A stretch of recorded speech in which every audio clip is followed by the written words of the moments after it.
A bad background check confuses an innocent man with a violent killer, while legal marijuana sales soar past expectations. We'll have all this and more in today's Screening News Update.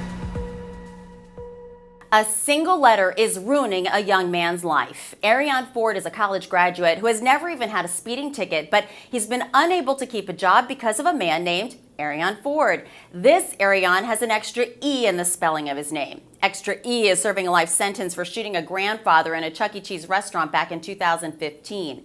When his info was entered into the St. Louis County records, that extra E was accidentally removed. Now, every time the young graduate gets a job offer, he loses it when his background check comes back with a conviction for murder. Even though the two men have different social security numbers and different birthdays, and the court has admitted to the mistake, the message was not getting to the employers.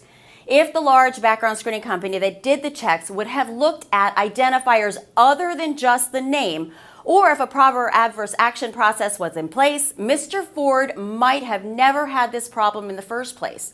Ford went to court but still couldn't get the issue fixed. It took a local TV station calling the county and the screener to get the corrections made.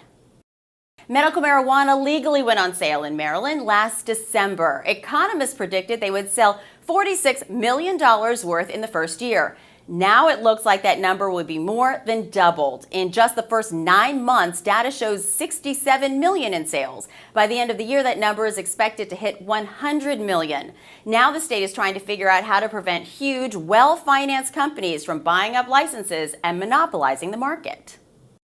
All of this legalization of marijuana is having an unintended consequence for many of America's highly trained drug dogs. The dogs are trained to respond the same way whether they smell marijuana or any other narcotic. Since pot is no longer illegal in many places, human officers can no longer claim they have probable cause for a search because of the dog's alarm.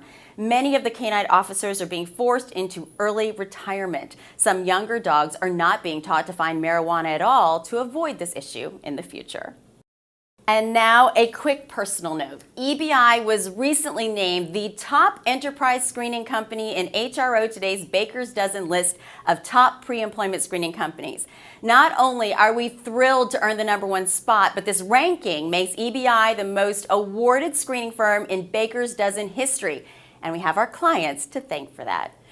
That's all for today. Be sure to join us every week for more news, and be sure to check out ebiinc.com for more screening information. I'm Jennifer Gladstone. See you next time.